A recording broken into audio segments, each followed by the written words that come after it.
여러분 안녕하세요. 오늘은 챕터 7 에너지 오브 시스템, 시스템의 에너지 해보도록 하겠습니다. 자, 밑에 스토리라인 보기 전에 이 그림을 한번 보죠. 나무, 목재로 만들어진 어떤 표면이 있는데 이 표면을 부드럽게 하기 위해서 이렇게 사포, 샌드페이퍼로 표면을 갈고 있습니다. 표면을 가니까 이런 나무 부스러기 같은 게 생기죠. You use sandpaper to smooth the surface of a piece of wood. The sandpaper and wood both become warmer. How do we incorporate warmth into our growing list of physics concepts? 자, 목재 표면을 부드럽게 하기 위해서 샌드페이퍼, 사포를 쓰는데요. 이렇게 사포를 이용해서 표면을 갈면은 이런 부스러기도 생기지만 사포와 나무가 점점 따뜻해지죠. 그럼 이런 따뜻해짐, 온기는 우리가 지금까지 배운 물리 개념에 어디에 위치시킬 수 있을까요? 우리가 지금까지 배운 물리 개념을 이용해서 어떻게 설명할 수 있을까요? 이번 챕터를 통해서 이 질문에 답을 할 수가 있습니다. 스토리라인 보죠. Your observations as an inquisitive physics student have worn you out and you decide to spend a quiet day at home. You go into your garage to further work on a carpentry project you started a while ago. You are thinking about how much you have learned about mechanics in your investigations as you find your sandpaper and a piece of wood that needs to be smoothed. You begin to sand the wood, still thinking that your studies of mechanics make a very complete description of nature and the universe. Then you notice the sandpaper and the wood, along with your fingers, becoming warmer as you sand. Wait, this is new. You think. You are applying forces to the sandpaper and it accelerates, therefore changing its velocity. There is friction between the sandpaper and the wood. This is all mechanics. You have thought about all of these concepts and have learned about them in previous chapters. But warmth? What's that all about? Maybe you have more thinking to do. 여러분이 매우 탐구적으로 물리학을 공부한 학생이었기 때문에 너무 열심히 관찰한 나머지 이제는 좀 지쳤습니다. 그래서 여러분은 집에서 조용하게 하루를 보내려고 합니다. 여러분은 예전에 시작했던 목공 프로젝트를 계속해서 하기 위해서 차고로 갑니다. 그리고 사포와 사포로 다듬을 나무 조각을 찾으면서 지금까지 얼마나 메케닉스, 역학에 대해서 공부했는지 생각을 합니다. 그리고 나무의 사포질을 시작하면서 지금까지 한 역학 공부가 자연과 우주를 아주 완벽하게 기술할 수 있다고 생각을 합니다. 그러다가 여러분이 사포질을 하면 할수록 사포와 나무 그리고 여러분의 손가락이 점점 따뜻해지는 걸 알아차립니다. 그리고 잠깐만 이건 새로운 거잖아 하고 생각합니다. 자, 여러분이 샌드페이퍼에 힘을 가하고 있죠. 그래서 샌드페이퍼는 가속을 하고요. 즉 속도가 바뀝니다. 그리고 샌드페이퍼와 우드 사이에는 프릭션이 있습니다. 이런 개념들은 전부 다 역학이죠. 이전 챕터들에서 이런 개념들은 전부 다 배웠습니다. 그렇지만 웜스, 온기, 이건 뭐지? 아마도 여러분은 이에 대해서 좀 더 생각해 봐야 될 것 같습니다. Connections 한번 보죠. In this chapter, we are going to investigate a quantity that is very different from those studied in the previous chapters. Chapters 2 through 6 dealt with change. Velocity is a change in position and acceleration is a change in velocity. Force is the cause of changes in motion. In this chapter and the next, we will study a quantity energy that is conserved. That is, the total energy in an isolated system does not change during any process that occurs in the system. Or if the total energy in a system does change, for example, if it increases, we find that the energy of the surroundings of the system decreases by the same amount. Therefore, the energy of the entire universe is fixed. It has the same value at all times. Our analysis models presented in earlier chapters were based on the motion of a particle or an object that could be modeled as a particle. We begin our new approach by focusing our attention on a new simplification model, a system, and analysis models based on the model of a system. These analysis models will be formally introduced in chapter 8. In this chapter, we introduce systems and 3 ways to store energy in a system. We begin by making a connection between a familiar concept, force, and our new topic, energy. We will identify several forms in which energy can exist in a system. Even though this new quantity has a different nature from our previously studied quantities, it is very important and allows us to solve an entirely new class of problems. Furthermore, you might be happy to find out that energy is a scalar, so we don't have to perform complicated vector calculations. As we continue to study physics in the rest of the chapters in this book, you will see very often that we can take a force approach to a new area of study, and we can also take an energy approach. The two approaches are complementary. 이번 챕터에서는 이전 챕터들에서 공부했던 개념과는 매우 다른 물리량에 대해서 공부를 합니다. 챕터 2에서 6까지는 change, 변화에 대해서 다뤘습니다. 예를 들어 velocity는 위치의 변화일 뿐이고요. 가속도는 속도의 변화입니다. 그리고 힘을 배웠었는데 힘은 물체의 움직임의 변화를 일으키는 것이었습니다. 이번 챕터와 다음 챕터, 즉 챕터 7과 챕터 8에서는 우리는 에너지라고 하는 새로운 물리량에 대해서 다룰 거고요. 이 에너지는 그 값이 바뀌기보다는 그 값이 보존됩니다. 즉 isolated 시스템, 어떤 고립된 개가 있으면은, 어떤 고립된 시스템이 있으면은 그 안에서의 총 에너지는 그 시스템 안에서 어떤 과정이 일어나더라도 변하지 않습니다. 이건 시스템이 고립됐을 때 얘기고요. 만약에 시스템의 총 에너지 값이 변한다, 예를 들어 증가한다, 그러면은 그 시스템이 고립된 게 아니에요. 그렇기 때문에 이렇게 어떤 시스템의 총 에너지가 만약에 증가한다, 그러면은 그 시스템을 둘러싸고 있는 그 주변 환경은 에너지가 감소합니다. 시스템의 에너지가 증가한 값만큼 시스템 주변 환경은 똑같은 만큼 에너지가 감소합니다. 따라서 우주 전체라고 하면은 unbounded 시스템이라고 볼 수 있을 것 같아요. 모든 것을 포함하는 이런 우주 전체로 보면은 총 에너지는 보존이 됩니다. 즉 이 총 에너지 값은 고정입니다. 그리고 이 총 에너지 값은 모든 순간에 항상 똑같은 값을 유지하고 있었습니다. 자, 저희 지금까지 몇 개의 Analysis Models, 분석 모델들 배웠었는데, 이 분석 모델들은 대부분 파리클의 움직임에 기초한 것이었죠. 그래서 파리클을 분석하거나 혹은 파리클로 모델링 될 수 있는 어떤 물체에 대해서 적용을 했습니다. 그리고 이제는 새로운 분석 모델들을 배우는데, 이렇게 새로 배우는 분석 모델들은 시스템이라고 하는 새로운 심플리피케이션 모델에 기초하고요. 여러분 이 심플리피케이션 모델 아시죠? 뭐 대단한 게 아니라 어떤 걸 단순화시키는 걸 심플리피케이션 모델이라고 합니다. 그러면은 시스템, 개, 어떤 것을 단순화해서 시스템으로 만든다, 개로 만든다. 그러면 이번 챕터에서 하는 게 어떤 것을 단순화시켜서 이걸 어떤 시스템이라고 보자, 이런 것이죠. 구체적인 내용은 앞으로 배우면서 알 수 있을 거고요. 이렇게 시스템을 활용한 이 시스템에 기초한 분석 모델들은 이번 챕터가 아닌 다음 챕터 8에서 다룹니다. 이번 챕터에서는 우선은 시스템이 뭔지 배우고, 이 시스템에 에너지를 저장하는 3가지 방법에 대해서 배웁니다. 이걸 위해서 우리가 지금까지 배웠던 힘과 새로운 주제인 에너지를 연결 지어 볼 거고요. 그리고 시스템 안에서 에너지가 어떤 형태로 존재 가능한지 몇 가지 그 형태를 살펴볼 겁니다. 자, 이렇게 새로 배우는 에너지라는 물리량은 우리가 지금까지 배운 물리량들과는 좀 다른데, 이 에너지 굉장히 중요하고 앞으로 많은 문제들을 풀 때 매우 유용하게 쓰입니다. 그리고 이 에너지는 스케일러 퀀티티거든요. 벡터가 아니죠. 따라서 방향에 대해서 생각할 필요가 없고요. 따라서 계산도 상당히 간단합니다. 그리고 앞으로 이 책에 있는 나머지 챕터들 배울 때 힘으로 접근하는 방식도 매우 유용하고 에너지로 접근하는 방식도 매우 유용하다는 것을 앞으로 깨닫게 됩니다. 그리고 힘과 에너지, 이 2가지 접근 방식은 서로 상호 보완적입니다. 자, 이런 내용들은 그냥 한번 살펴보긴 했는데 깊게 생각하지 않으셔도 되고요. 앞으로 배우는 내용에 그때그때 집중하시면 될 것 같습니다. 자, 섹션 7.1 Systems and Environments. 개와 환경이죠. In the system model, we focus our attention on a small portion of the universe, the system, and ignore details of the rest of the universe outside of the system. A critical skill in applying the system model to problems is identifying the system. 자, 우리가 시스템 모델을 쓴다. 어떤 의미냐면은, 자, 우리가 우주에 살고 있는데요. 우리가 지금 어떤 물리학 문제를 풀려고 합니다. 근데 그 물리학 문제를 풀 때 우주의 모든 것들 다 신경 쓸 필요는 없죠. 지금 이 문제 상황과 관련된 몇 가지 것들에 집중하면 되고요. 그 중에서도 이 문제에 어느 정도 영향을 미치긴 하지만 그 영향이 무시할 수 있을 정도로 작으면은 그런 것들도 좀 제외합니다. 그러고 나면 이 우주에서 아주 일부분, 지금 우리 문제 상황에 관심 있는 아주 일부분에 대해서만 집중하고 그 나머지는 무시해도 됩니다. 이렇게 해도 꽤나 준수한 정확도의 결과를 얻을 수가 있어요. 그래서 시스템 모델이 바로 관심 없는 것들 무시하고 관심 있는 것에만 집중하는 것, 이게 바로 시스템 모델링입니다. 여기서 이 시스템이 뭔지 정의될 수가 있습니다. 여기도 나오긴 하는데, 시스템의 정의,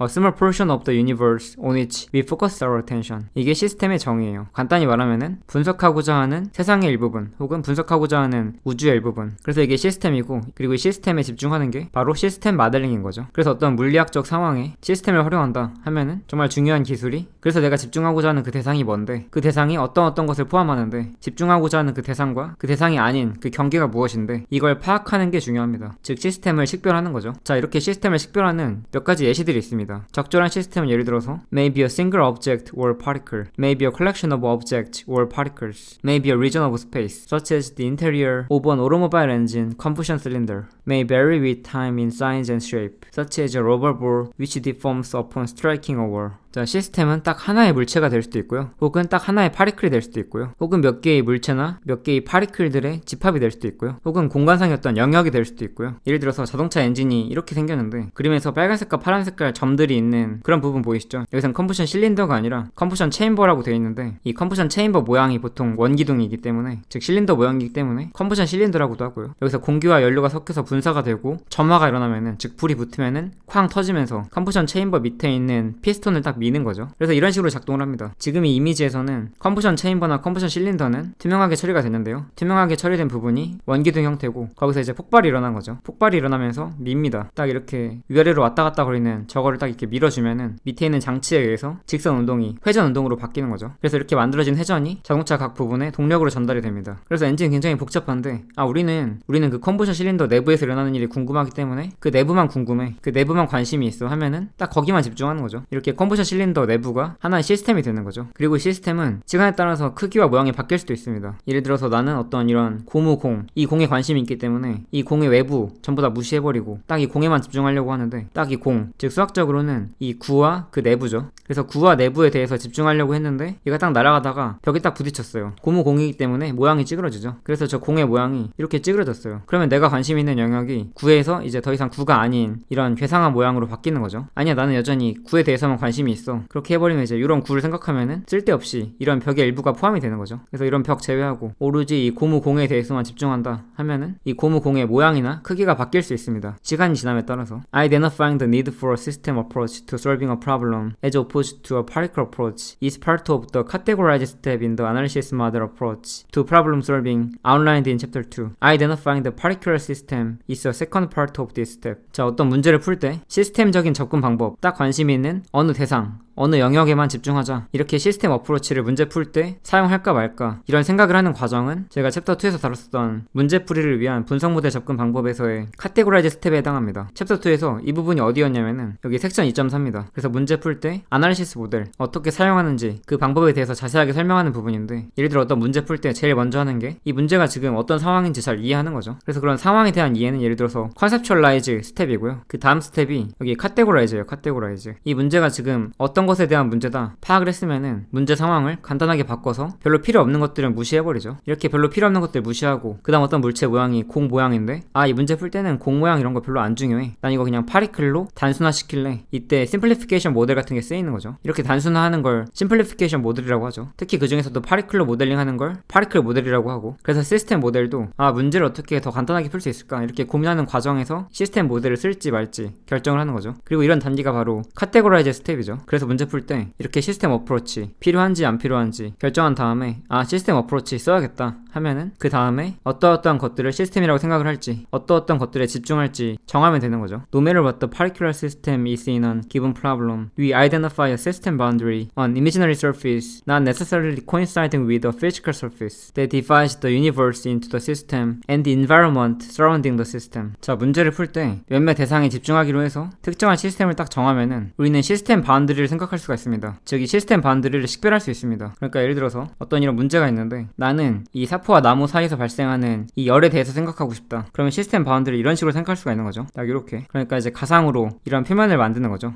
가상의 표면을. 혹은 뭐 이런 식으로 이만큼으로.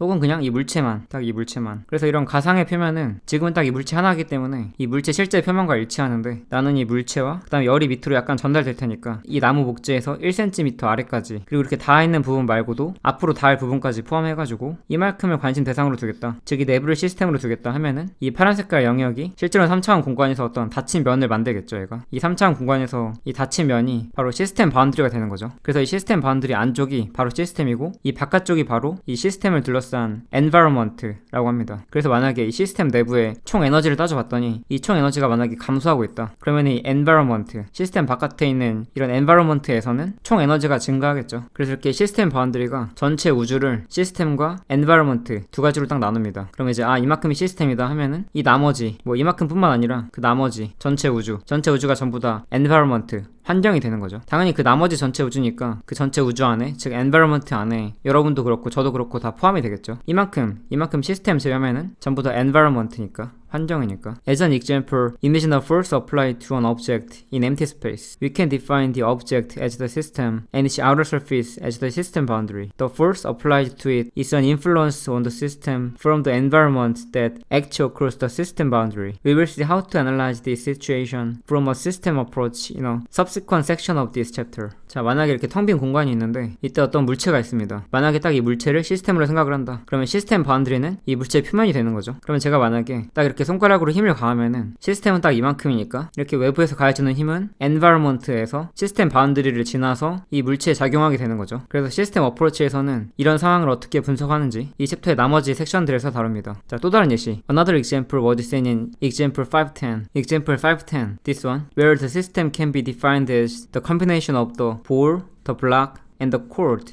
The influence from the environment includes the gravitational forces on the ball and the block, the normal and friction forces on the block, and the force exerted by the pulley on the cord. The forces exerted by the cord on the ball and the block are internal to the system and therefore are not included as an influence from the environment. 자, 이제 5.10에 있는 이 그림 제가 가져왔는데요. 만약에 시스템을 이 공과 이 블락 그리고 이 끈 이렇게 세 개라고 하면은, 그러니까 이제 공이랑 끈이랑 블락 이 세 개 시스템이라고 한다면 이런 빗면이나 뭐 이런 풀리, 도르래나 아니면 그 밖에 모든 나머지 것들은 environment죠. 여기서 이제 멀리 떨어진 곳에 저도 있고 뭐 여러분도 있고 많은 사람들도 있고, 이때 environment 환경으로부터 시스템에 작용하는 영향 생각해보면은 이 예제에서는 끈 질량 무시했었죠. 그래서 이 environment가 시스템에 가하는 영향 그림으로 표현해볼게요. 일단 이런 중력 작용하고요, m1g 그리고 m2g 그리고 이렇게 마찰력 작용하고, 지금 움직이는 중인 것 같으니까 kinetic friction이겠죠, fk, 그리고 normal force 이렇게 작용하고, 그리고 끈에도 힘 작용하죠. 만약에 이 풀리, 이 도르래가 없다면은 끈이 딱 이렇게 움직이겠죠. 그래서 끈에도 이런 힘들 작용하고 있고요. 전부 다 표현하지 못하고 그냥 세 개만 이렇게 표현했어요. 자, 이에 반해서 이 끈에 의해서 볼과 블락에 작용하는 힘, 예를 들어서 볼에 대해서 이렇게 T1이 작용하고요, 블락에 대해서도 이렇게 T2가 작용합니다. T1, T2 크기 같죠?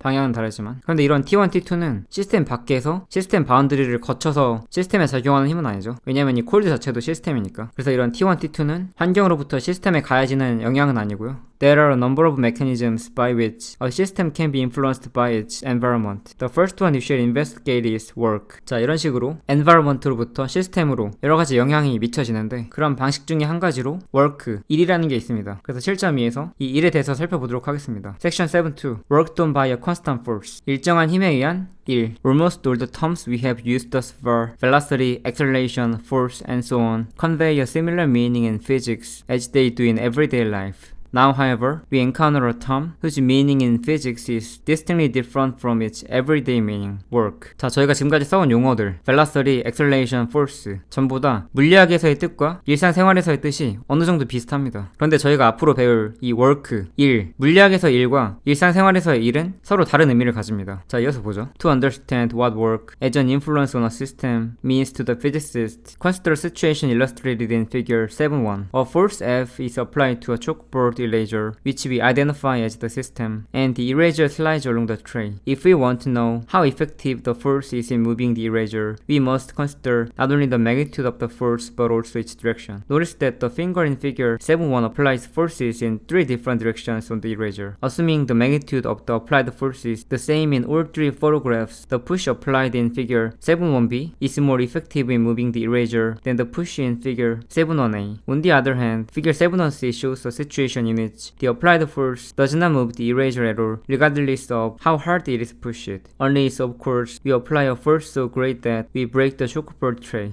These results suggest that when analyzing forces to determine the influence they have on the system, we must consider the vector nature of forces. We must also consider the magnitude of the force. Moving a force with a magnitude of 2 newtons through a displacement represents a great influence on the system than moving a force of magnitude 1 newton through the same displacement. The magnitude of the displacement is also important. Moving the eraser 3 meters along the tray represents a greater influence than moving it 2 centimeters if the same force is used in both cases. 자, 앞에서 일상생활에서의 work와 물리학에서의 work가 서로 다른 뜻을 갖고 있다, 이렇게 말했었죠. 물리학에서의 work 혹은 물리학자에게 work란 것은 어떤 의미냐면은 곧 배우겠지만 어떤 물체의 work, 일을 해준다, 혹은 물체보다 좀 더 고상한 말로 어떤 시스템에 work를 해준다 하면은 그 시스템의 에너지가 증가합니다. 근데 이제 에너지가 뭔지 잘 모르죠. 아직은 에너지 이런 건 잊어버리고 어쨌든 시스템에 work를 해줌으로써 시스템에 영향을 끼칠 수가 있습니다. 그러면은 시스템에 미치는 영향, 즉 이 work를 이해하기 위해서 그림 7.1 A, B, C를 보죠. 자, 여기 배경에 있는 거, 이 초록색 칠판인데요. 이게 칠판이 있으면은 칠판 아래쪽에 분필과 분필 지우개 놓을 수 있는 이런 트레이가 있습니다. 이때 저희는 이 분필 지우개에 힘을 가해볼 건데요. 즉 관심 대상이 이 분필 지우개인 거죠. 그래서 이 분필 지우개를 시스템이라고 하겠습니다. 얘가 이제 시스템인 거죠. 그럼 이제 이런 직류면체 비슷한 게 바로 이 시스템의 시스템 바운드리가 되겠죠. 그러니까 시스템은 이 지우개, 시스템 바운드리는 이 지우개의 표면이 되겠죠. 자, 이때 이 시스템에, 즉 이 지우개에 이렇게 A, B, C 힘을 가합니다. 그런데 A, B, C에서 이 힘의 크기는 서로 같고요. 즉 이 화살표에 길이가 같은 거죠. 근데 힘의 방향이 다릅니다. 그러면은 A와 B 중에서 우리가 물리학 지식이 없더라도 어느 경우에 이 지우개가 더 잘 움직일까요? 여기서 지우개가 더 잘 움직인다는 얘기는 어느 경우에 지우개가 더 빠르게 가속이 될까요? 즉 어느 경우에 지우개에 가해지는 net force가 더 클까요? 혹은 이렇게 물리학적으로 생각하지 않고도 A보다는 B에서 지우개가 더 잘 움직일 것 같은 느낌이 드시죠? 반면에 C의 경우에는 이런 힘을 가해서는 지우개가 움직이지 않습니다. 물론 힘이 매우 세가지고 이 트레이가 망가지면서 지우개가 아래로 떨어진다면 그것도 지우개가 움직이는 건데 그런 경우는 제외하고요. 트레이가 튼튼해서 트레이가 망가지지 않을 때 이런 힘을 가해봤자 이 지우개가 움직이진 않겠죠. 그래서 저 A, B, C 그림으로부터 시스템에 힘을 가할 때, 즉 시스템에 가해지는 이 힘들의 영향을 따질 때 힘의 벡터적인 특성을 고려해야 됩니다. 즉 힘은 벡터 퀀티티이기 때문에 방향이 중요하죠. 당연히 힘의 크기도 중요합니다. 방향뿐만 아니라 힘의 크기 또한 중요하기 때문에 이번에는 방향을 딱 이렇게 고정시켜 놓고 힘의 크기를 한 번은 2뉴턴, 한 번은 1뉴턴 이렇게 서로 다르게 가하면은 1뉴턴일 때보다는 2뉴턴일 때가 지우개가 더 빠르게 가속하겠죠. 자, 근데 여기 보시면은 moving a force with a magnitude of 2 newtons through a displacement 라고 되어 있는데 힘을 이동시킨다는 표현은 좀 어색하죠. 이거 이제 어떤 의미냐면은 실제로 힘을 이동시킨다는 건 아니고요. 물체에 이렇게 힘을 가하면은 물체가 움직일 텐데 이렇게 힘을 작용하는 지점이 물체의 변이에 따라서 같이 이동한다 이런 뜻입니다. 그래서 만약에 이 지우개가 30cm만큼 움직인다 했을 때 30cm만큼 움직이는 동안에 계속해서 1뉴턴 가하는 거랑 같은 방향으로 2뉴턴 가하는 거랑 영향이 서로 다릅니다. 2뉴턴 가했을 때가 더 빠르게 가속이 되고요. 30cm만큼 성공적으로 이동했을 때 딱 그 30cm에 도착하는 그 순간에 1뉴턴 가했을 때보다 2뉴턴 가했을 때가 물체의 속력이 더 빠릅니다. 자, 그리고 제가 지금 방금 30cm만큼 이동시켰다 라고 말했는데 물체를 내가 원하는 만큼 이동시켰을 때 내가 원하는 만큼의 그 변이에 딱 도달했을 때 그 도달한 순간에 물체의 속력이 같은 힘이어도 크기와 방향이 서로 같다고 하더라도 이 디스플레이스먼트 값이 크냐 작냐에 따라 다릅니다. 같은 힘으로, 즉 힘의 크기와 방향을 일정하게 해놓고 이 물체를 3m만큼 이동시킬 때 그리고 2cm만큼 이동시켰을 때 딱 그 3m와 2cm 도달하는 그 순간에 이 지우개의 속력을 측정해보면은 3m를 이동시켰을 때가 2cm 이동시켰을 때보다 더 빠릅니다. 그래서 힘의 방향, 그리고 힘의 크기, 그리고 디스플레이스먼트의 크기에 따라서 시스템의 지우개의 최종 속력이 달라집니다. 자, 이어서 보기 전에 People Prevention 보죠. People Prevention 7.1 Identify the system. The most important first step to take in solving a problem using the energy approach is to identify the appropriate system of interest. 에너지 관점으로 문제를 풀 때 가장 중요한 첫 번째 단계가 바로 관심 대상인 시스템을 적절하게 식별하는 거예요. 아, 이만큼이 바로 시스템이다. 얘랑 얘가 시스템이고 얘는 시스템이 아니다. 이만큼이 시스템이다. 이렇게 시스템을 식별하는 게 중요한 거죠. 내가 어떤 것에 관심이 있냐에 따라서. People Prevention 7.2 Work is done by blah blah on blah blah. Not only must you identify the system, you must also identify what agent in the environment is doing work on the system. When discussing work, always use the phrase the work done by 땡땡땡 on 땡땡땡. After by, insert the part of the environment that is interacting directly with the system. After on, inserts the system. For example, the work done by the hammer on the nail identifies the nail as the system, and the force from the hammer represents the influence from the environment.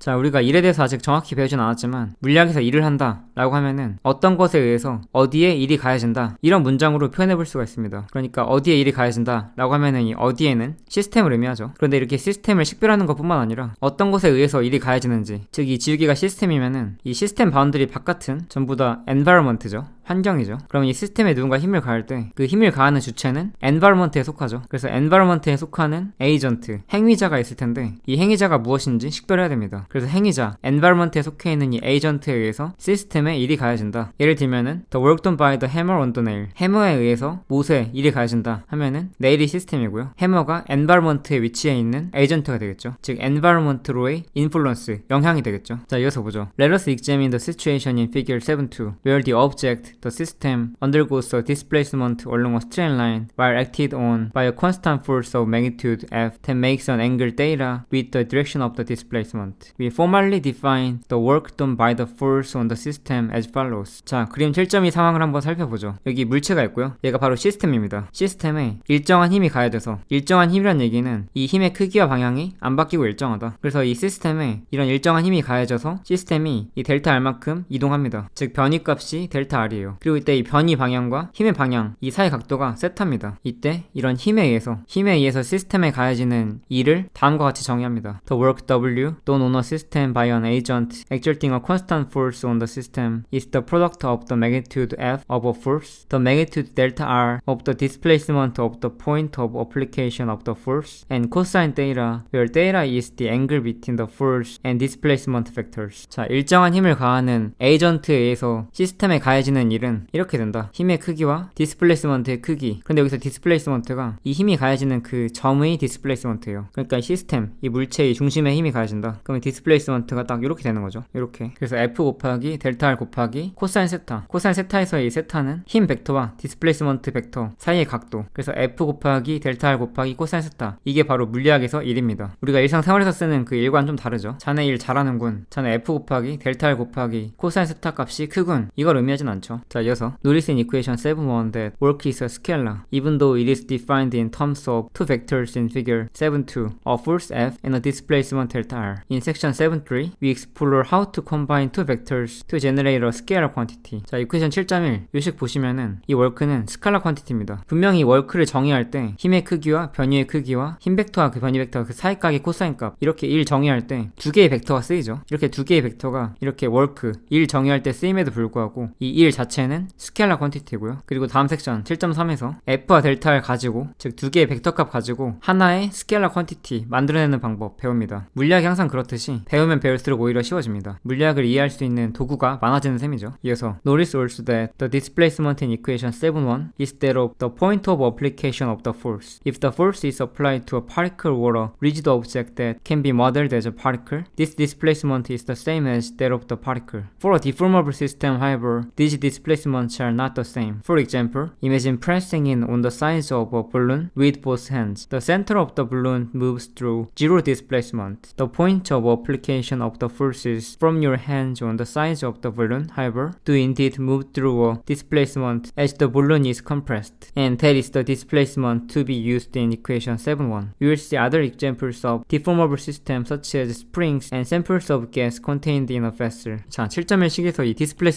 디스플레이스먼트가 힘이 가해지는 이 점의 디스플레이스먼트죠. 앞에서 한번 말했었는데 좀 더 자세하게 말하면은 만약에 파리클에 힘이 가해진다 혹은 파리클로 모델링 될 수 있는 리지드 오브젝트 단단한 물체에 힘이 가해진다. 그래서 단단한 물체란 얘기는 실제로 물체가 얼마나 단단한지를 떠나서 물체 모양이 안 바뀐다는 얘기예요. 휘어지지도 않고 꾹 누른다고 들어가지도 않고. 그래서 이런 리지드 오브젝트의 경우에는 만약에 파리클로 모델링 될 수 있으면은 파리클로 모델링 시킨 다음에 분석하면 되고요. 이렇게 파리클에 힘이 가해졌을 때 파리클의 경우에는 크기가 0이죠. 즉 파리클에 힘이 가해지면은 그 파리클의 위치 자체에 힘이 가해지는 거기 때문에 즉 힘이 가해지는 점이 파리클의 위치 즉 파리클 그 자체이기 때문에 그냥 파리클의 변이 구하면 되죠. 그런데 만약에 이렇게 파리클이나 혹은 파리클로 모델링 될 수 있는 리지드 오브젝트 단단한 물체가 아닌 디포머블 시스템 디포머블은 변형될 수 있는 모양이 바뀔 수 있는 시스템의 경우에는 물체의 디스플레이스먼트와 the point of application of the force 힘이 가해지는 그 지점의 변이가 서로 다를 수가 있습니다. 예를 들어서 풍선을 생각해보죠. 이렇게 풍선이 있는데 풍선을 양손으로 꽉 누릅니다. 이러면 이제 풍선이 이렇게 압축이 될 텐데 이때 풍선의 중심을 생각해보면은 이렇게 풍선이 중심이 그대로입니다. 즉 풍선의 중심을 그 풍선의 위치라고 하면은 풍선의 위치는 안 바뀌는 거죠. 즉 풍선의 디스플레이스먼트는 0입니다. 근데 힘이 작용하는 점들을 보면은 이렇게 디스플레이스먼트가 바뀌었죠. 오른쪽도 마찬가지고요. 손바닥과 풍선이 크기가 있기 때문에 상황이 좀 복잡한데 손바닥 대신에 그냥 하나의 점으로 생각하면은 즉 만약에 손가락으로 힘을 이렇게 딱 가하면은 이렇게 힘을 가하는 점이 이렇게 이동을 했습니다. 즉 힘을 가하는 점은 디스플레이스먼트가 0이 아닙니다. 그래서 우리가 어떤 시스템에 가해지는 1 계산할 때 생각을 할 때 이렇게 델타 R이 쓰이는데 여기서 이 델타 R은 물체의 위치의 변이가 아니라 힘이 가해지는 그 지점의 변이다. 그래서 이 풍선에 가해지는 1은 왼쪽이랑 오른쪽 각각 이 7.1씩 통해서 각각 구한 다음에 더해주면 됩니다. 디포머블 시스템 모양이 바뀔 수 있는 변형 가능한 가변형 시스템의 또 다른 예제들은 예를 들어 뭐 스프링이나 아니면 어떤 용기에 든 어떤 기체 이런 것들은 앞으로 살펴보겠습니다. As an example of the distinction between the definition of work and our everyday understanding of the world, consider holding a heavy chair at arm's length for 3 minutes, like this.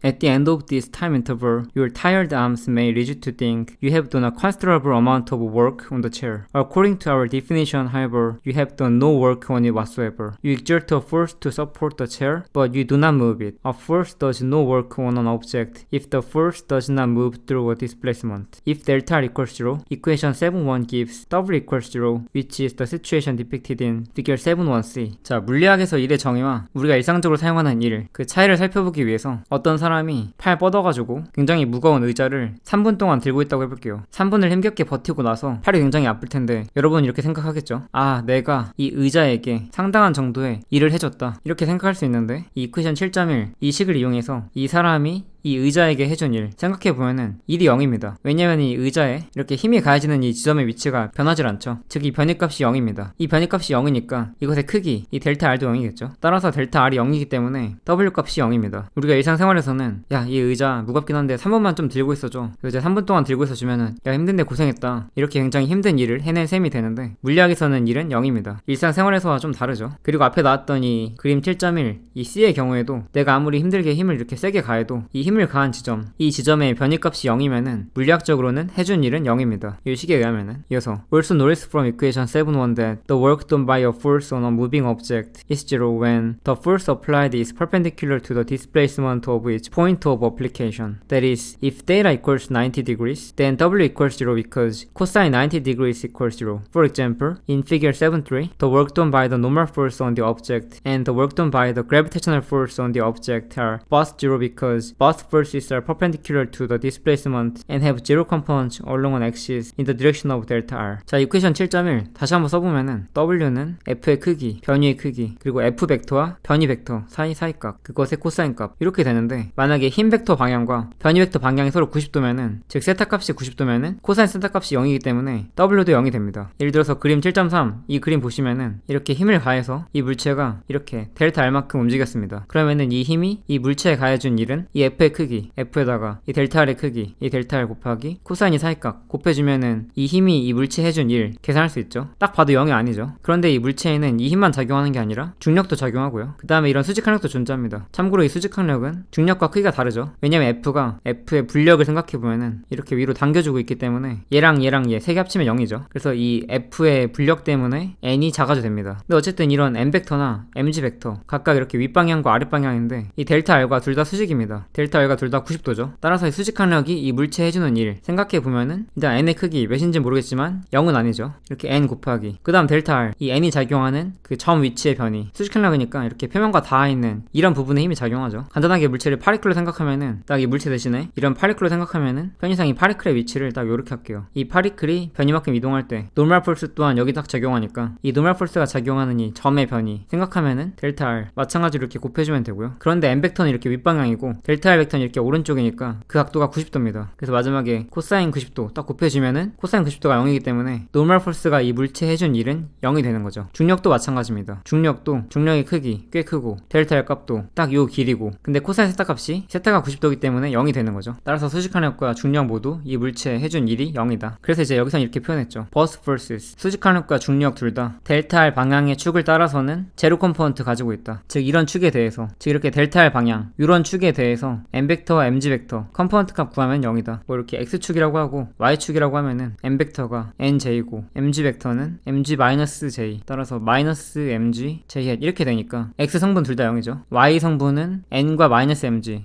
각각 이렇게 0이 아닌데 이렇게 0 I 햇 얘도 0 I 햇이기 때문에 이 I의 성분 이 I 앞에 있는 이 곱해지는 수 얘는 둘 다 0입니다. 이 델타 R 방향으로의 이 축에 대한 두 힘의 컴포넌트 값이 0이다. The sign of the work also depends on the direction of F relative to delta R. The work done by the applied force on a system is positive when the projection of F onto delta R is in the same direction as the displacement. For example, when an object is lifted, the work done by the applied force on the object is positive because the direction of the force is upward in the same direction as the displacement of its point of application. When the projection of F onto delta R is in the direction opposite the displacement, W is negative. For example, as an object is lifted, the work done by the gravitational force on the object is negative. The factor cosine theta in the definition of W in equation 7.1 automatically takes care of the sign. 자, equation 7.1식 보면은 이 식의 결과를 보면은 F와 델타 R은 각각 force의 크기, displacement의 크기니까 얘는 둘 다 0이거나 양수거든요. 그런데 코사인 테타 값은 F 벡터와 델타 R 벡터 그 둘 사이 사이각에 대한 코사인 값이기 때문에 즉 세타 값은 0도 이상 180도 이하죠. 근데 코사인 세타의 경우에는 90도 초과 180도 이하에서 음수이죠. 따라서 F 벡터 방향과 델타 R 벡터 방향이 서로 90도 이상 벌어져 있으면은 W 값은 음수가 됩니다. 그래서 이제 만약에 어떤 물체에 이렇게 여러 가지 힘이 작용합니다. 그리고 이 물체는 딱 이렇게 델타 R만큼 이동합니다. 그러면은 이런 힘이나 이런 힘은 이 델타 R과 각도가 90도 미만이죠. 따라서 이런 힘이 이 물체에 해준 일은 양수가 되고요. 반면에 이런 힘은 90도니까 이 힘이 이 물체에 해준 일은 0이 되는 거죠. 이러한 경우에는 이 사익각이 90도보다 큽니다. 따라서 이러한 경우에는 이 물체에 해준 일이 0보다 작은 값을 갖는 거죠. 그래서 이렇게 각도를 따져보면 알 수가 있고요. 혹은 여기서처럼 the projection of f onto delta r, f를 델타 r 위로 프로젝션 해줍니다. 델타 r 이렇게 있으면은 델타 r 방향의 수직으로 이렇게 빛을 쪼여준다 하면은 그림자가 생기죠. 이때 생기는 이 그림자, 얘랑 반대 방향입니다. 이런 경우에는 w 값이 음수다. 반면에 이런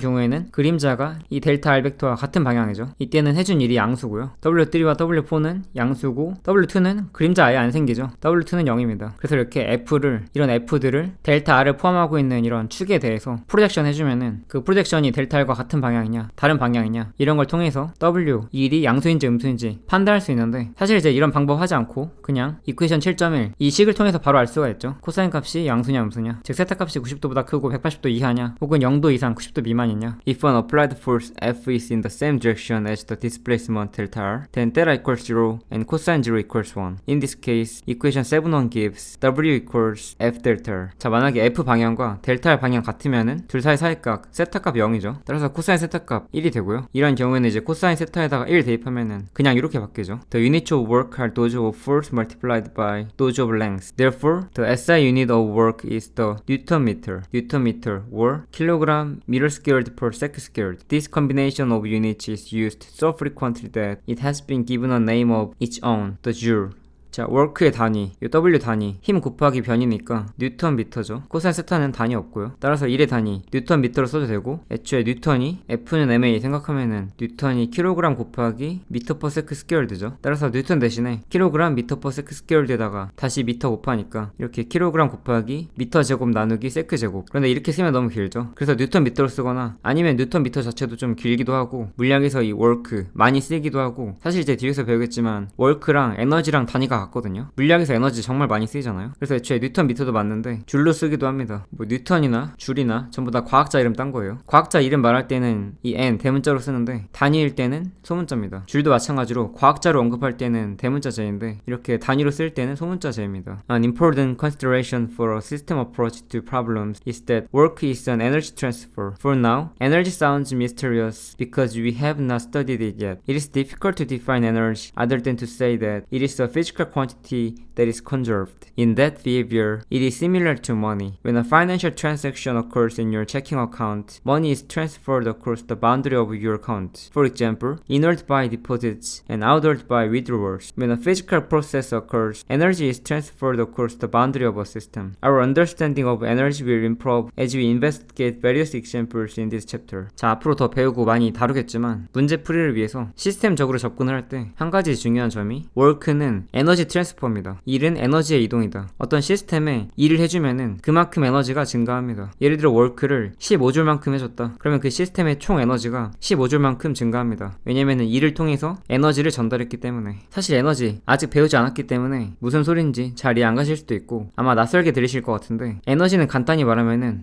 work, 일을 할 수 있는 능력이에요. 그런데 이건 정말 간단하게 말한 거라 아주 에너지의 단편적인 느낌이고, 에너지를 정의하기는 꽤 복잡합니다. 에너지가 뭔지는 이번 챕터 배우면서 차근차근 배우기로 하고요. 지금 단계에서 에너지가 무엇이냐? 어떤 physical quantity인데 보존이 된다. 즉 지금 에너지 정의하기는 어렵지만 에너지는 어떤 보존되는 물리량이다. 그래서 여기서는 에너지를 돈에 비유를 하고 있어요. 자, 만약에 이게 시스템이다. 그리고 시스템을 시스템 바운드리가 감싸고 있죠. 그래서 이제 시스템이 안에 있고 얘가 시스템 바운드리인데 시스템 안으로 에너지가 이렇게 들어갈 수도 있고요. 나갈 수도 있습니다. 마치 은행 계좌가 이렇게 있으면은 입금하면은 돈이 들어가고 인출하면은 돈이 나가죠. 이제 돈이랑 에너지 이렇게 비유를 한 거예요. 그리고 돈도 이동할 뿐이지 사라지진 않죠. 물론 화폐를 찍어내거나 반대로 화폐를 불로 태운다거나 하면은 돈이 사라진다고 볼 수도 있는데, 그러지 않고 정상적인 금융 거래한다고 하면은 돈이 사라지진 않죠. 이동할 뿐이죠. 에너지도 마찬가지로 이동을 합니다. 특히 돈의 경우에는 화폐를 발행하거나 태우면은 돈이 사라지거나 생길 수도 있는데, 에너지의 경우에는 사라지거나 생기지 않습니다. 단지 physical process, 물리적인 어떤 과정이 발생하면은 에너지의 형태가 바뀌거나 에너지가 시스템 바운드리를 가로질러서 이동을 하는 거죠. 에너지는 보존이 된다. 사라지지 않는다. 자세한 건 이번 챕터와 다양한 예시들을 통해서 다룰 거기 때문에 지금은 이해 못하셔도 크게 상관없을 것 같습니다. If W is the work done on a system and W is positive, energy is transferred to the system. If W is negative, energy is transferred from the system. Therefore, if a system interacts with its environment, this interaction can be described as a transfer of energy across the system boundary. The result is a change in the energy stored in the system. We will learn about the first type of energy storage in section 7.5 after we investigate more aspects of work. 자, 만약에 시스템에 W만큼의 일을 해줬다. 자, 여기 시스템이 있고 여기 시스템 바운드리인데 만약에 이 시스템에 W만큼의 일을 해준다. 그럼 이 W만큼 이 시스템 에너지가 증가합니다. 만약에 W가 양수면은 실제로 시스템 에너지 값이 증가하는 거고요. W가 음수면은 음수만큼 이 시스템의 에너지가 증가하는 거니까 음수만큼 에너지가 증가한다? 사실 이제 에너지가 감소하는 거죠. 이렇게 일을 해줬더니 이 시스템 바운드리 안에 있는 이 시스템에 에너지가 증가하거나 감소한다? 그런데 에너지는 보존된다고 했잖아요. 생기거나 사라지지 않아요. 에너지가 증가했다는 얘기는 에너지가 이렇게 이동했다는 얘기죠. 그래서 이 W가 에너지 트랜스퍼의 일종이에요. 즉 일은 에너지 이동의 일종이다. 즉 시스템에 일을 해준다. 그러면 에너지가 이렇게 이동한다. 그래서 시스템이 environment와 상호작용할 때 이 상호작용을 시스템 바운드리를 통과하는 에너지의 이동으로 기술할 수가 있고요. 이 결과 시스템의 에너지가 증가한다. 좀 더 구체적으로 시스템에 저장된 에너지가 증가한다. W가 양수면 증가하고 음수면 감소한다. 섹션 7.5에서 첫 번째 타입의 에너지 저장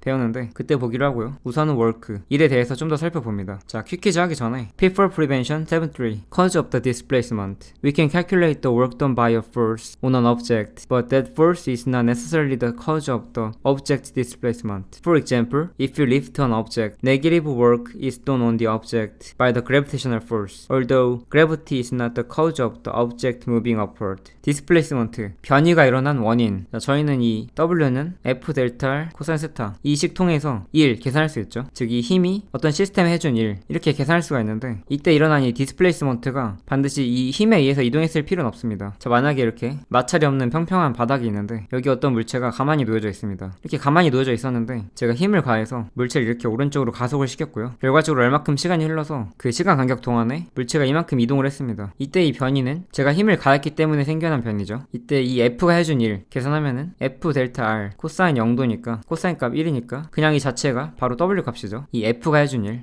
이렇게. 근데 만약에 다시 이렇게 바닥에 물체가 놓여져 있는데 물체 질량이 m이에요. 그럼 물체에 이렇게 중력 mg가 작용하고 있죠. 그런데 이 물체를 들어올리기 위해서 이 물체를 들어올리려면 이 물체의 무게보다는 더 큰 힘을 위로 가야 되는데 그럼 물체 무게의 2배에 해당하는 이 mg만큼의 힘을 가해 볼게요. 그런데 방향이 이렇게 위쪽 방향입니다. 이때 이 힘이 이 물체에 가하는 일 계산할 수 있고요. 그리고 중력도 작용하고 있으니까 이 중력이 물체에 가하는 일 이것도 계산할 수가 있습니다. 근데 이렇게 물체가 위로 가속한 이유가 이 중력 때문은 아니죠. 만약에 물체가 이렇게 델타 R만큼 이동했다. 변이가 델타 R이다. 그러면은 이 델타 R을 일으킨 게 중력은 아니죠. 그렇지만 우리는 여전히 중력에 의한 일을 계산할 수가 있습니다. 그리고 이 중력에 의한 일도 이 물체에 영향을 끼칩니다. 예를 들어서 일은 에너지의 이동이다. 즉 일을 한 만큼 그 시스템의 에너지가 증가하는데 그 시스템에 저장된 에너지가 증가하는데 그러면은 제가 EMGJ로 이렇게 델타 R만큼 이동해줬으니까 이 힘이 한 일 생각해보면은 이걸 W1이라고 할게요. W1은 EMGJ의 크기에다가 델타 R의 크기. 델타 R도 간단하게 델타 R J이라고 하면은 그냥 EMG 곱하기 델타 R 해주면 됩니다. 같은 방향이니까 코사인 0도죠. 코사인 0도 하면 이 코사인 값 1이니까 곱해주나 마나죠. 그래서 이런 힘이 이만큼 EMG 델타 R만큼의 일을 해줬습니다. 그러면 이 물체가 여기까지 딱 이동할 때 일을 해준 만큼 에너지가 증가하는가? 이 물체에 저장된 에너지가 즉 이 시스템에 저장된 에너지가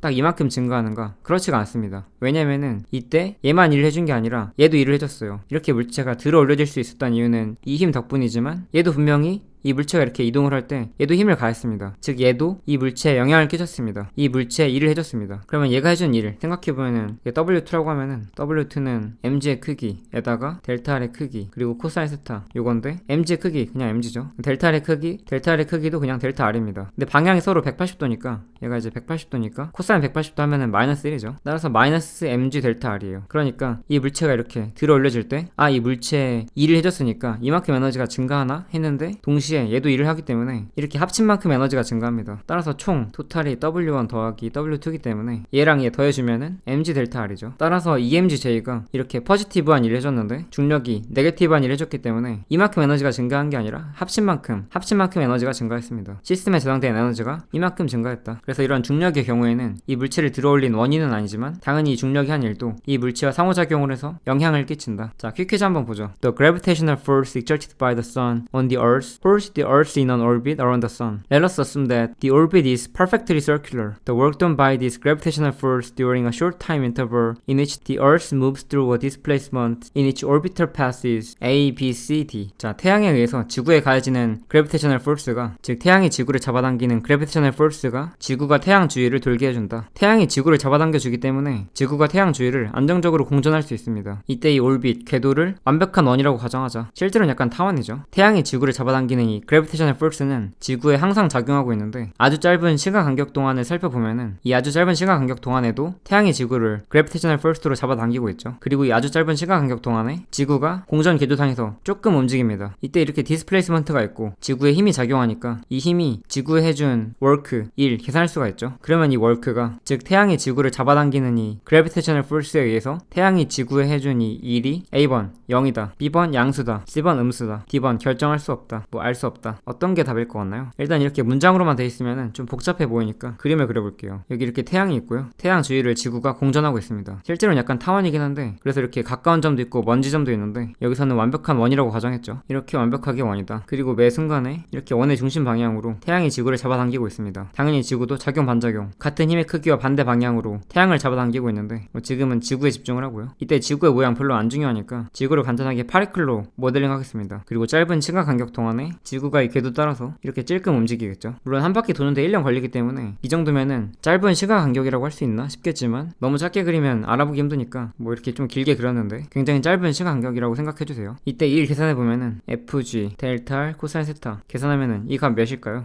자, 이 부분을 제가 좀 확대해 볼게요. 자, 이 부분 분명히 곡선이죠. 그리고 변이의 경우에는 경로가 곡선이어도 딱 여기서 시작해서 최종적으로 딱 여기 도달했다 하면은 변이 이렇게 직선입니다. 변이는 시작점에서 끝점 가리키는 직선이죠. 그래서 이 FG와 이 델타 R 이 사이각이 90도보다 더 작습니다. 90도는 정확히 이렇게 접선 방향이죠. 그러면 예를 들어서 89도라고 하면은 FG의 크기 얘 양수고 델타 R의 크기 당연히 얘 양수고 코사인 세타 코사인 89도 값 하면은 양수 나오죠. 따라서 이 W 값이 양수인가? 라고 생각할 수 있는데 최종적인 변이는 이렇게 되지만 이 힘이 이렇게 작용하고 있을 때 물체가 실제로 얘 빨간 색깔 경로 따라서 직선으로 움직이진 않았죠. 어떤 시간 간격 델타 t 동안에 물체의 변이가 이렇게 직선이긴 한데 실제로 이런 힘이 작용할 때 물체가 이동한 경로는 이렇게 곡선 방향이고요. 그리고 이 힘도 이렇게 고정된 게 아니라 곡선 움직이는 동안에 예를 들어 지구가 이런 지점에 있었으면은 힘의 방향이 미세하게 이렇게 바뀌죠. 항상 이렇게 원의 중심 가리키니까. 사실은 지구는 이렇게 원 궤도 따라 움직이고 이때 작용하는 그래비테이셔널 포스는 항상 이 궤도의 접선 방향의 수직이기 때문에 매 순간의 디스플레이스먼트와 매 순간에 작용하는 그래비테이셔널 포스가 항상 직각입니다. 항상 90도예요. 따라서 1은 0입니다. 사실 이제 지금 상황을 이런 식으로 표현하기에는 좀 무리가 있어요. 왜냐면 힘의 방향과 모션의 방향, 디스플레이스먼트의 방향이 계속해서 매 순간 바뀌기 때문에 이런 식의 어떤 딱 하나의 값을 대입하기에는 무리가 있습니다. 여기 보시면은 실점이 work done by a constant force에서 force가 콘스탄트하지가 않습니다. 물론 크기는 콘스탄트하지만 방향이 콘스탄트하지 않고요. 그래서 이제 이런 경우는 나중에 적분 배우는데 이런 식으로 이렇게 적분으로 계산을 해줘야 되고요. 그런데 이런 경우에는 매 순간 이 FG와 이 DR, 델타 T일 때 델타 R이라고 하면은 이 델타 T가 0으로 수렴해서 이제 이렇게 되면은 이 델타를 이렇게 DR로 써주는데 이렇게 원운동의 경우에는 FG 방향과 DR 방향이 항상 90도이기 때문에 코사인 90 해주면은 이 부분이 0입니다. 즉 얘가 0이기 때문에 모든 순간에 FG와 Differential Displacement가 항상 90도 이루기 때문에 W가 0입니다. 따라서 A번이 답입니다. 나중에 여기 7.4에서 배우니까 지금은 완벽하게 이해 못하셔도 상관없습니다. 자, Quick Quiz 7.2 Figure 7.4 shows 4 situations in which a force is applied to an object. In all 4 cases, the force has the same magnitude and the displacement of the object is to the right and of the same magnitude. Rank the situations in order of the work done by the force on the object from most positive to most negative. 자, 7.4 그림 보시면은 A, B, C, D 이렇게 힘이 작용하고 있는데 이 힘의 크기도 전부 다 같고요. 디스플레이스먼트 전부 다 오른쪽이고 디스플레이스먼트의 크기도 전부 다 같습니다. 이때 이런 힘에 의해서 이 물체에 가해진 월크가 가장 플러스인 것부터 가장 마이너스인 것까지 순서대로 나열해라. 그러면 지금 force들이 전부 다 컨스탄트 하기 때문에 일정한 힘이기 때문에 일정한 즉 변하지 않는 상수의 힘이기 때문에 W는 F 델타 R 코사인 세타 써줄 수가 있죠. A번의 경우에는 세타가 90도니까 W 0이고요. 그 다음 B번의 경우에는 F와 델타 R 180도니까 이거 마이너스 1이죠. W는 마이너스 F 델타 R. C번의 경우에는 0도니까 플러스 F 델타 R. D번의 경우에는 정확하진 않지만 대략적으로 90도 더하기 한 45도 예를 들어 한 135도 정도 돼 보이죠. 만약에 135도라고 가정하면은 W는 F 델타 R 코사인 135도고요. 코사인 135도 마이너스 루트 2분의 1이죠. 따라서 얘가 마이너스 루트 2분의 F 델타 R 이렇게. 그러면 가장 플러스이면서 큰 거부터 나열하면은 C가 제일 크고요. 그리고 B와 D의 경우에는 둘 다 음수인데 A가 0이기 때문에 C 다음이 A. 그리고 B와 D 경우에는 둘 다 마이너스인데 절대값의 크기가 B가 더 크죠. 따라서 D, B 이 순서입니다. 그래서 이제 이게 답이고요. 자, example 7-1 Mr. Clean 번역하면 청소맨인가요? A man cleaning a floor pulls a vacuum cleaner with a force of magnitude F equals 50 newtons at an angle of 30 degrees with the horizontal. Calculate the work done by the force on the vacuum cleaner as the vacuum cleaner is displaced 3 meters to the right. 자, 그림 언급이 되어 있기 때문에 그림 보면서 푸는 문제고요. 어떤 남자 하나가 바닥을 청소하면서 진공 청소기를 50N의 힘으로 수평인 바닥과 30도의 각도로 당기고 있습니다. 이때 베큐um 클리너가 오른쪽으로 3m만큼 이동했다. 즉 변이값이 오른쪽으로 3m다 라고 하면은 이때 the force 이 50N의 힘에 의해서 이 남자가 이 베큐um 클리너에 해준 일 계산해라. 힘의 크기와 각도가 이렇게 명시되어 있기 때문에 진공 청소기가 이렇게 3m 이동하는 동안에 이 힘의 크기와 각도 유지가 되는 것 같습니다. 그러니까 만약에 이 남자는 가만히 서 있고 이 상태에서 진공 청소기만 이렇게 움직이면은 결과적으로 이 각도가 바뀌겠죠. 진공 청소기가 남자 쪽으로 움직이면서 수평만과의 각도가 이렇게 증가할 텐데 증가하죠. 그런데 지금은 그런 말이 없기 때문에 얘가 3m 움직일 때 이 남자도 같이 3m 움직이는 것 같습니다. 그래서 이제 이렇게 움직이는 거죠. 이렇게. 그래서 움직이는 동안에 이 force의 크기와 방향 안 바뀌기 때문에 constant force고요. 따라서 W, F 델타 R 코사인 세타 그냥 대입해주면 되죠. F의 크기 50N이고요. 델타 R의 크기 3m고요. 델타 오른쪽이고 힘 이렇게 오른쪽 수평면과 30도 각도 이러니까 코사인 30도죠. 코사인 30 대입해주면은 코사인 30이 2분의 루트 3이죠. 그러니까 2분의 루트 3이니까 2랑 50 하면은 25N. 따라서 25 곱하기 3 하면은 75 루트 3 뉴턴 미터 혹은 75 루트 3 줄 이렇게 되겠죠. 자, 루트 3 계산기 써가지고 유숫자 3개로 계산해볼게요. 75 루트 3 하면은 유숫자 3개로 하면은 130줄입니다. 130줄 혹은 130 뉴턴 미터 라고 써도 됩니다. 당연히 킬로그램 미터 제곱 퍼 세크 제곱 이렇게 써도 되는데 불편하죠. 이건 130줄 맞게 나왔습니다. 자, 이어서 섹션 7.3 The scalar product of two vectors 두 벡터의 스칼라 곱입니다. Because of the way the force and displacement vectors are combined in equation 7.1 it is helpful to use a convenient mathematical tool called the scalar product of two vectors. We write the scalar product of two vectors a and b as a dot b. Because of the dot symbol, the scalar product is often called the dot product. 자, 이퀘션 7.1 W는 F 델타 R 코사인 세타 요건데 이 식의 이 우변의 형태가 수학에서의 스칼라 프로덕트와 형태가 똑같기 때문에 스칼라 프로덕트를 쓰면은 훨씬 더 간편하게 이를 표현할 수가 있습니다. 자, 수학에서 스칼라 프로덕트 좀 더 구체적으로 스칼라 프로덕트 오브 투 벡터스 벡터 A와 벡터 B 즉 두 벡터 A, B 사이에 이 스칼라 프로덕트 이렇게 정의됩니다. 그리고 표시는 이렇게 합니다. A 벡터와 B 벡터 사이에 이렇게 진한 색깔 점 A 벡터와 B 벡터 사이의 스칼라 프로덕트는 좀 이렇게 간단하게 붙여 쓰고 바닥이 아니라 그리고 높은 점이 아니라 중간 높이에서 이렇게 진한 색깔 점. 그래서 이제 이렇게만 쓰면 엄밀하게는 틀린 거예요. 수학에서 이런 진하지 않은 점은 그냥 곱셈 의미하거든요. 특히 스칼라 사이의 곱셈. 그래서 만약에 뭐 3 곱하기 7이다 하면 3, 7 이렇게 쓰거나 아니면 뭐 3 곱하기 7 이렇게 쓰죠. 그리고 문자 만약에 뭐 A 곱하기 B다 A 곱하기 B 이렇게 써도 되고 보통 이렇게 잘 안 쓰죠. 귀찮으니까 A, B 이렇게 써도 되고 훨씬 간단하죠. 혹은 문자는 붙여 쓴다고 해서 숫자처럼 이렇게 37로 보이는 불상사가 없으니까 그냥 이렇게 A, B 붙여 쓰기도 하죠. 그래서 만약에 이렇게 쓰면은 이거 완전 틀린 표현이에요. 말도 안 되는 표현이에요. 두 벡터를 마치 이런 스칼라 값들처럼 그냥 곱할 수가 있다고? 말이 안 됩니다. 반드시 진한 색깔로 굵게 써줘야 됩니다. 그래서 이제 이거를 두 벡터 A와 B 사이의 스칼라 프로덕트다 이렇게 얘기하고 스칼라 프로덕트를 표현하는 이 기호, 심볼이 진한 색깔 점이기 때문에 즉 닷이기 때문에 닷 프로덕트라고도 합니다. The scalar product of any two vectors A and B is defined as a scalar quantity equal to the product of the magnitude of the two vectors and the cosine of the angle theta between them like this. As is the case with any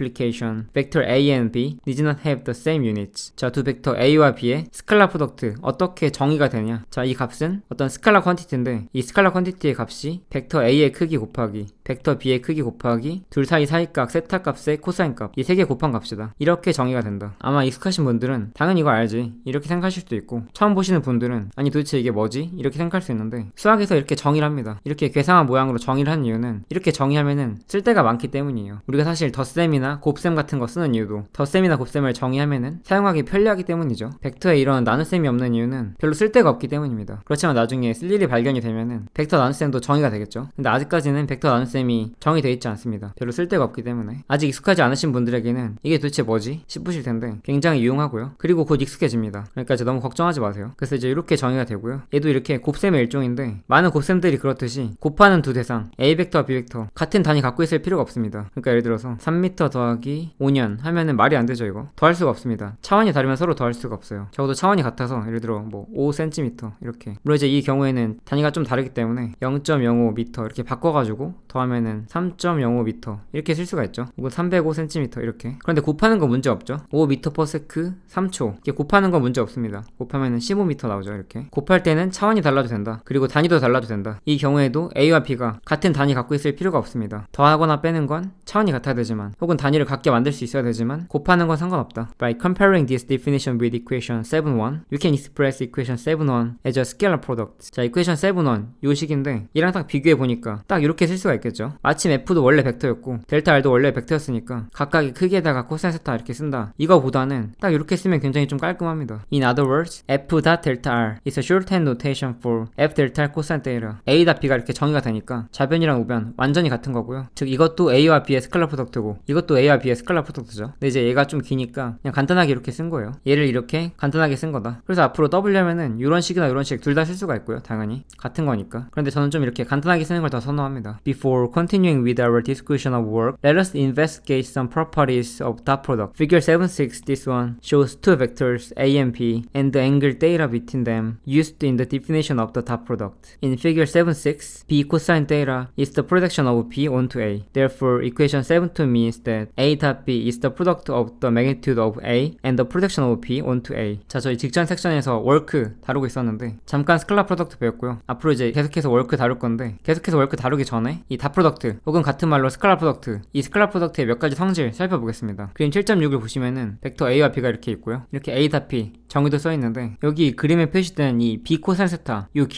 길이가 바로 이 B 벡터의 매그니튜드 이 길이에다가 코사인 값 곱한 건데 이 값이 마침 벡터 A에 대한 벡터 B의 프로젝션이죠. 저 예전에 섹션 3.4에서 프로젝션 배웠습니다. 그래서 막 이제 이런 피겨 3.13 같은 그림 보면서 프로젝션과 컴포넌트 배웠었죠. 다시 돌아와서 프로젝션의 경우에는 보통 수학 교재도 나오거든요. 그래서 칼큘러스 미적분학 교과서 보시면은 프로젝션 나옵니다. 미적분학에서 배우는 프로젝션 두 가지가 있는데 스케일러 프로젝션과 벡터 프로젝션이 있습니다. 벡터 프로젝션의 경우에는 만약에 이렇게 A 벡터와 B 벡터가 있다. 참고로 이거 A, B 벡터예요. 화살표 없지만 이렇게 진한 색깔로 되어 있죠. A와 B 전부 다 벡터인데 A 벡터 위로 B 벡터를 벡터 프로젝션 시킨다. 이름이 벡터 프로젝션이기 때문에 얘는 이 결과값이 벡터입니다. 별거 없어요. 그냥 이렇게 A 벡터 있으면은 B 벡터를 이렇게 마치 이 A 벡터의 수직한 방향으로 빛을 쬐졌을 때 생기는 이 그림자 이게 벡터 프로젝션입니다. 그래서 A 벡터와 B 벡터 사이 각도가 예각일 때는 이런 그림이고요. 둔각일 때는 이런 그림입니다. 얘가 벡터 프로젝션이고 저희가 지금 다루고 있는 거 이 교재에서 뭐 벡터 프로젝션인지 스칼라 프로젝션인지 이런 스칼라 벡터라는 단어 안 쓰고 그냥 프로젝션이다 하면은 이 교재에서는 이 스칼라 프로젝션 의미하는데 얘의 경우에는 스칼라 값이에요. 스칼라 값. 그래서 B 벡터를 A 벡터 위로 스칼라 프로젝션 시킨다. 혹은 이 교재에서는 그냥 프로젝션 시킨다 하면은 이 B의 크기에다가 A 벡터 B 벡터 둘 사이 사이각 이 코사인 세타 곱한 값이에요. 그러면은 만약에 이 A 벡터 B 벡터 사이 사이각이 90도보다 큰 둔각이면은 이 프로젝션 값이 음수가 나오겠죠. 그래서 이 프로젝션 개념을 생각하면은 A와 B의 닷 프로덕트 얘는 A의 크기에다가 B 벡터를 A 벡터 위로 프로젝션 했을 때 구체적으로 말하면은 스칼라 프로젝션 했을 때 이 스칼라 프로젝션 값 곱한 값이에요. A의 크기에다가 B 벡터의 A 벡터 위로의 스칼라 프로젝션 곱한 값. 뭐 이제 이렇게도 볼 수 있다. 그냥 그런 내용이고요. 그래서 A의 매그니튜드와 A 벡터 위로의 B 벡터의 프로젝션 곱한 값이다. 이어서 from the right hand side of equation 7.2 this one we also see that the scalar product is commutative. That is A.B equals B.A. 자, 이 스칼라 프로덕트 정의에 의하면은 A.B가 AB 코사인 세타예요. 그런데 저희가 이미 기초적으로 알고 있는 지식 중에 두 수 곱할 때 A 곱하기 B와 B 곱하기 A가 서로 같죠. 이거 교환 법칙이라고 하죠. 곱셈의 교환 법칙. 영어로는 커뮤테티브 로. 법칙이란 말이 붙을 때는 이렇게 커뮤테티브 로고요. 그냥 이런 성질. 곱셈은 이런 교환성이 성립을 한다. 할 때 그 성질은 커뮤테티비티입니다. 그래서 A, B가 BA와 같기 때문에 이거를 이제 BA 코사인 세타 이렇게 써주면은 BA 코사인 세타면은 이 정의에 의해서 B.A죠. 따라서 A.B와 B.A가 서로 같다.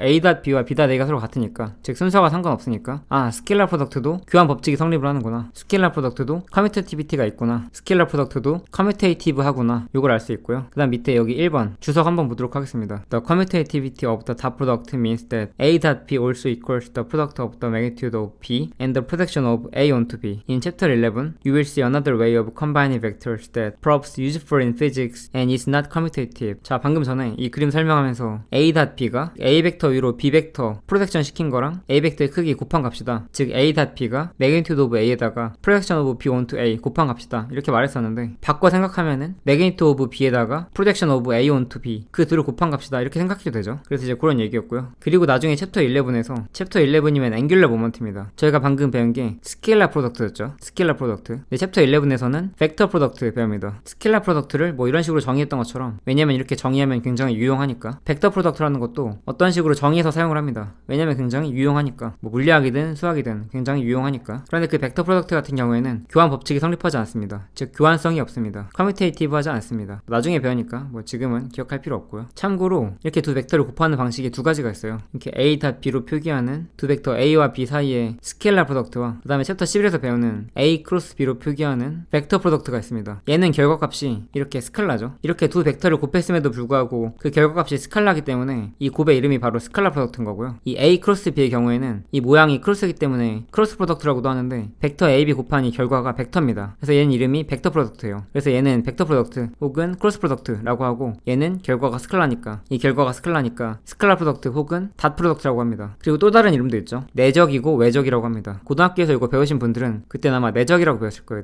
내적, 외적. 영어로는 이너 프로덕트, 외적은 아우터 프로덕트. 같은 말로 스칼라 프로덕트, 그리고 닷 프로덕트. 얘는 결과가 벡터기 때문에 벡터 프로덕트고 크로스 기호 쓰기 때문에 크로스 프로덕트. 각각 이렇게 이름이 세 가지씩 있는데 일반 물리에서는 요거 두 개를 많이 쓰고요. 내적, 외적 혹은 이너 프로덕트, 아우터 프로덕트. 이 용어는 잘 쓰지 않는 것 같습니다. 물론 이제 외적 아직 안 배웠기 때문에 얘는 별로 기억하실 필요 없습니다. 모르셔도 됩니다. 자, 이어서 저희 스칼라 프로덕트 성질 몇 가지 더 보면은 Finally, the scalar product obeys the distributive law of multiplication. So a dot b plus c equals a dot b plus a dot c. 이렇게 스칼라 프로덕트는 마치 곱셈처럼 분배 법칙 성립하고요. The scalar product is simple to evaluate from equation 7-2 when a is either perpendicular or parallel to b. If a is perpendicular to b, which means theta equals 90 degrees, then a dot b equals 0. The equality a dot b equals 0 also holds in the more trivial case in which either a or b is 0. If vector a is parallel to vector b and the two point in the same direction, then a dot b equals ab. If vector a is parallel to vector b but the two point in opposite directions, then a dot b equals minus ab.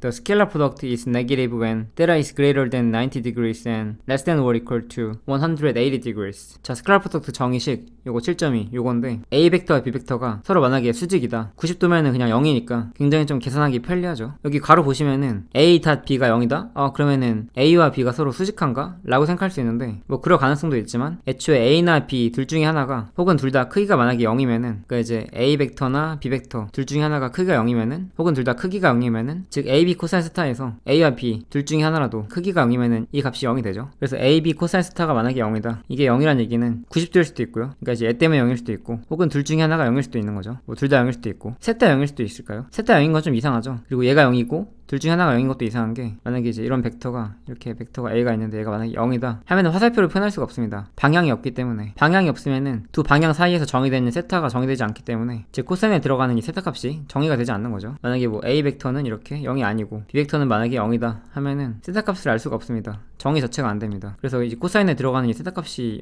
몇이지 얘가 궁금하긴 하지만 애초에 B의 크기가 0이기 때문에 이 값이 0이 되는 거죠. 코사인 값이 뭐가 됐든 그 다음에 A와 B가 만약에 평행한다 같은 방향이면은 즉 0도면은 코사인 0이면 1이니까 그냥 A 다 B, A, B고요. A와 B가 만약에 평행하는데 서로 다른 방향이다. 서로 다른 방향, 포인트 가리킨다 하면 세타 값이 180도니까 코사인 180도 하면 마이너스 1이니까 A 다 B, 마이너스 AB입니다. 그래서 세타 값이 90도 초과 180도 이하면은 스칼라 프로덕트 값이 네게티브다. The unit vectors I, J, and K which were defined in chapter 3 lie in the positive X, Y, and Z directions respectively over right-handed coordinate system. Therefore, it follows from the definition of A dot B that the scalar products of these unit vectors are like this. 자, 저 일반적으로 쓰는 좌표계 right-handed coordinate system인데 이런 coordinate system에서는 I, J, K 각각 플러스 X, 플러스 Y, 플러스 Z 방향 가리키죠. 당연히 얘네도 벡터이기 때문에 얘네들끼리도 스칼라 프로덕트 해볼 수도 있고요. I와 I 하면은 단위 벡터니까 크기 1이고 방향 같으니까 1 나오죠. J, J, K, K도 마찬가지고 그 다음에 얘네들 서로 다 직각이기 때문에 I, J, K에서 서로 다른 두 개 골라서 스칼라 프로덕트 하면은 서로 직각이기 때문에 0 나옵니다. Equation 317 and 318 state that two vectors A and B can be expressed in unit vector form as 자, 이퀘이션 3.17, 3.18 별거 아니고요. 그냥 요거죠. 어떤 벡터 A를 다른 벡터들이 합으로 쓸 수 있다. 그 중에서도 이렇게 X축과 평행하는 벡터, Y축과 평행하는 벡터, Z축과 평행하는 벡터 이 세 개의 벡터로 쓰면은 굉장히 좀 편리하다. 벡터 B도 마찬가지고요. 그래서 A, B 각각 이렇게 쓸 수가 있는데 그러면은 A와 B를 각각 이렇게 표현했을 때 A 닷 B 하면은 직접 한번 해보죠. 이렇게 A 벡터와 닷 프로덕트 B 벡터 이렇게 하면은 저희 앞에서 분배 법칙 성립한다고 배웠었죠. 분배 법칙, distributive law. 그래서 3개 곱하기 곱하기 3개 전부 다 분배해주면은 총 9개가 나옵니다. 9개의 terms, 9개의 항들이 나오는데 이 중에서 결과적으로 i와 i 곱해지고 j와 j 곱해지고 k와 k 곱해진 거 9개 중에서 얘네들은 살아남는데 만약에 i랑 j 곱해졌다, i랑 k 곱해졌다, 이런 애들은 서로 직각이니까 이렇게 0 나오죠. 그래서 9개 중에서 딱 3개만 살아남습니다. 3개만. 그러니까 이제 ax, i hat 다 프로덕트, bx, i hat 이런 애들 살아남고 뭐 ax, i hat이랑 by, j hat 이런 애들은 이제 0 되는 거죠. 그래서 이제 이런 식으로 이거랑 이거, 얘랑 얘, 쟤랑 쟤 이렇게 3개만 살아남고, 특히 이제 이런 경우에는 i.i 간단하게 그냥 1이죠. 따라서 ax, bx로 딱 쓰면은 결과적으로 이거 쓰면은 ax, bx 더하기 ay, by, ag, bg 이렇게 됩니다.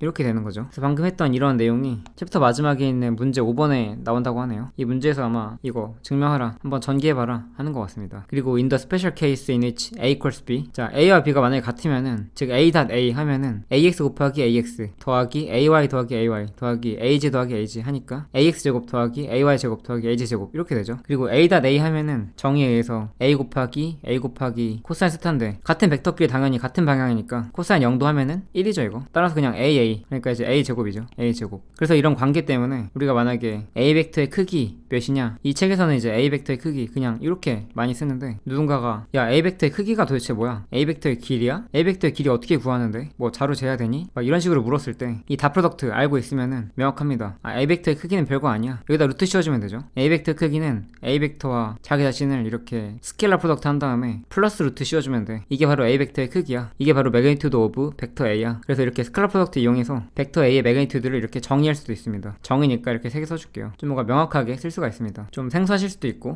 뭐 당연한 건데 왜 굳이 이렇게 복잡하게 표현하냐 하실 수도 있는데, 수학적으로 굉장히 좀 명확해서 그렇습니다. 자, 퀴퀴즈 보기 전에 저희 위에 P4 Prevention 7.4 Work is a scalar. Although equation 7.3 this one defines the work in terms of two vectors. Work is a scalar. There is no direction associated with it. All types of energy and energy transfer are scalars. This fact is a major advantage of the energy approach because we don't need vector calculations. 자, 1은 스칼라 값이다. 1은 스칼라 퀀티티, 스칼라량이다. 7.3, 요 워크 정의하는 식 보시면은 워크는 두 벡터에 의해서, 혹은 여기서도 워크는 두 벡터에 의해서 정의가 됐었는데, 두 벡터를 가지고 정의함에도 불구하고 이 워크 자체는 스칼라 값입니다. 그래서 워크는 스칼라 값이고요. 워크가 일종의 에너지 트랜스퍼라고 했었죠. 워크가 에너지 전달. 워크가 스칼라 값이기 때문에 에너지 전달도 스칼라 값이고요. 그리고 에너지도 스칼라 값입니다. 에너지는 여러 가지 타입이 있거든요. 열 에너지, 운동 에너지, 포텐셜 에너지 이렇게 여러 가지 타입이 있는데, 모든 타입의 에너지 전부 다 스칼라입니다. 즉 스칼라 퀀티티입니다. 스칼라량입니다. 그래서 에너지가 스칼라량이기 때문에 방향을 고려할 필요가 없고, 따라서 다루기가 굉장히 편리합니다. 확실하게 이점이 있을 때가 많습니다. 자, 퀴퀴즈 7.3 Which of the following statement is true about the relationship between the dot product of the two vectors and the product of magnitudes of vectors? 자, 다음 중에서 어떤 게 참이냐? a.p is larger than ab. a.p면은 a.p 정의에 의하면은 ab 코사인 세타 값이죠. 이게 a, b와 어떤 관계에 있는지. 참고로 코사인 세타 값, 얘는 마이너스 1보다 크거나 같고 1보다 작죠. 따라서 a, b에 마이너스 1보다 크거나 같고 1보다 작거나 같은 어떤 숫자 곱하면은, 자, a, b, a와 b 모두 각각 a 벡터, b 벡터의 크기이기 때문에 얘네들 양수거든요. 혹은 둘 중 하나가 0이면은 0이긴 하죠. 근데 뭐 둘 중 하나가 0이 아니라고 하면은 둘 다 양수인데, 어떤 양수에다가 마이너스 1 이상 그리고 1 이하 이런 임의의 숫자 다 곱해주면은 원래 값보다는 더 작아지겠죠. 음수가 돼버리면은 양수보다 무조건 작아지고, 얘가 양수라고 하더라도 코사인 값이 세타가 예각이어서 뭐 이렇다고 할지라도 어떤 수에 이런 숫자 곱해봤자 작거나 같죠. 따라서 larger than 아니고요. similar than도 아니죠. 같은 경우도 있죠. 이렇게 larger or similar 얘도 아니고, could be equal 같을 수는 있죠. 그래서 이제 D번이 맞는 거죠. A, B보다 커질 수는 없습니다. 작아질 수는 있어도. 뭐 제일 정확한 게 있다면 얘가 얘보다 작거나 같다, 이 말이 제일 맞는데 뭐 그 말은 없고, 그 대신 이제 D번은 가능은 하죠. 같을 수는 있죠 이거. 자, example 7.2 The scalar product, the vectors A and B are given by A equals 2i plus 3j and B equals minus i plus 2j. Determine the scalar product A.P. 좀 굉장히 쉬운 문제네요. 2개 곱하기 2개 하면 4개 나오는데 뭐 직접 해봐도 되겠지만, 앞에 요런 거 7.6 쓰면은 결국 2개 곱하기 2개 하면 살아남는 게 i끼리, j끼리. 따라서 2랑 마이너스 1 곱한 거 마이너스 2 더하기 3이랑 2 더한 거 6 해주면은 바로 괜히 쳐졌네요. 해주면은 4죠. 4. 단위 없으니까 그냥 답이 4입니다. 답이 이렇게 4 나왔고요. 여기서는 2개 곱하기 2개니까 4개 전부 다 썼는데 뭐 그럴 필요 없죠. 그 다음 B번 Find the angle theta between vector A and B. 자, 방금 A번 문제 통해서 A 답 B 한 개, 얘가 4라는 거 알 수 있었는데, 참고로 A 답 B 하면은 A, B 코사인 세타 값이고, A와 B에 대한 정보가 이렇게 충분히 나오죠. A의 크기 하면은 4 더하기 9 루트 씌우면은 13이죠. 13 루트 13. B의 크기는 1 더하기 4 루트 하면은 루트 5.